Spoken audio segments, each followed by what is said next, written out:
All right, let's get right into it. Today, we're going to unpack an incredible story from the ancient Bhagavatam about a king named Bharata. And this isn't just any king. The country of India, Bharat, is actually named after him. It's a wild journey that spans 3 lifetimes, and it all comes down to one single powerful idea. And here it is. This is the idea that drives the entire story.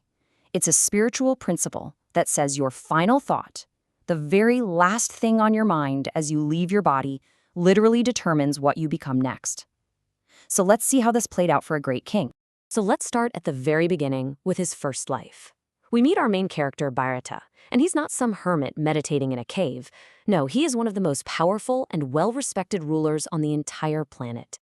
I mean, this guy truly had it all. He was the son of a great king, he himself was kind, super smart, and a huge devotee of Lord Krishna. And under his rule, the whole world was said to be peaceful and prosperous. He was basically the ideal king in every single way. But here's the thing. Even with all that power and success, Bharata has this huge realization. He starts thinking, you know what? This kingdom, the wealth, the fame, none of it's going to last forever. So he does something pretty radical. He just gives it all up, hands the kingdom over to his sons, and heads off to the forest to live a simple life of meditation. So there he is in the forest, and everything's going perfectly. His spiritual practice is on point. But then, a single act of compassion, or really where that compassion led him, is about to change his entire destiny. This is a story about how even a noble quality, when it's misplaced, can become a serious trap. So here's what happened. One day, a pregnant deer gets startled by a noise, and she tragically dies right after giving birth. Her little newborn fawn tumbles into the river. Bharata sees this whole thing happen, and of course, he can't just stand by and watch. He wades in, saves the tiny animal, and brings it back to his hut to take care of it. Now, at first, it's just a simple act of kindness. He's caring for the deer, he's continuing his spiritual life, but then his mind starts to shift. That intense focus he'd worked so hard to build starts getting chipped away by these small, persistent worries, starting with things like this. And those little worries, well, they start to grow. His daily thoughts start drifting away from meditation and more towards the well-being of this little animal. That pure compassion he started with was slowly turning into a deep, consuming attachment. And I think we can all relate to that, right? When our care for something turns into constant anxiety. And this was the final stage. The worry just took over completely. His focus on the eternal was totally replaced by anxiety over the temporary. He completely lost sight of his life's real mission, all for this one deer. And this brings us to the most critical moment of his life. As he's getting old and weak, his attachment is about to have its ultimate consequence, all because of what was on his mind at the very, very end. And this all goes back to that spiritual law we talked about at the beginning.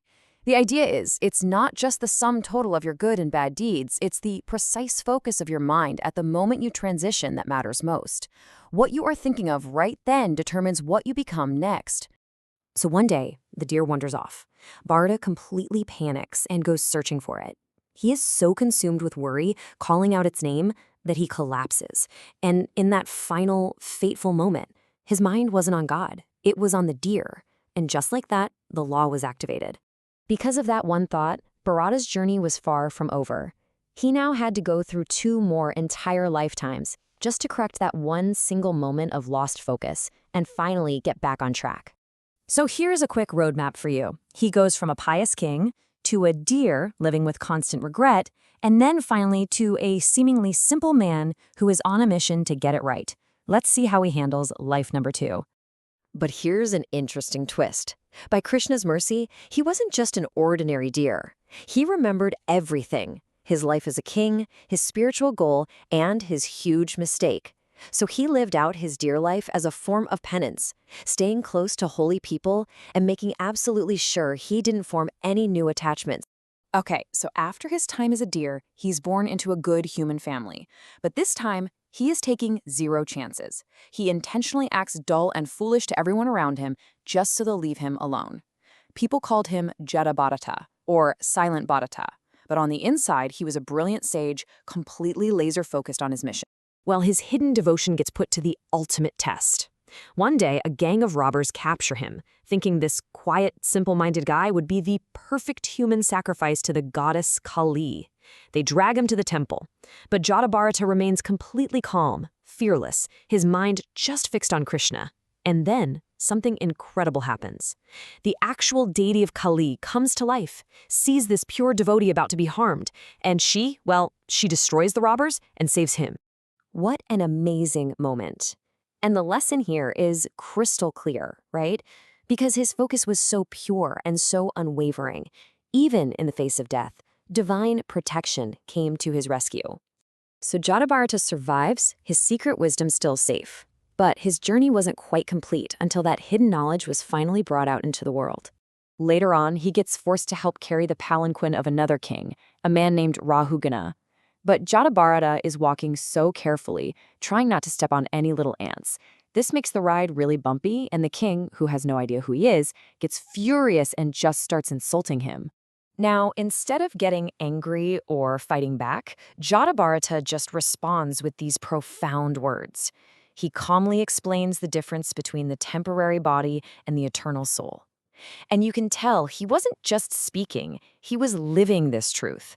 When he heard this, King Rahugana was completely stunned. He immediately realized he wasn't yelling at some simpleton, he was in the presence of a truly great saint. He jumps down from his palanquin, bows down, and begs Jada Bharata for forgiveness and for knowledge. So, what can we take away from this whole three-life saga? Well, it all really boils down to these key lessons. It's a powerful story about how we have to protect our focus, how to serve others without getting entangled, the incredible power of our final thoughts, divine protection, and ultimately how humility and remembrance can lead us to our real goal. You know, in the end, Bharata's epic journey comes down to that single question of focus. He lost his way because his mind got stuck on a deer. It took him 2 more lifetimes to fix it. So it really makes you stop and ask yourself, in the middle of our own busy lives, where does my mind truly rest?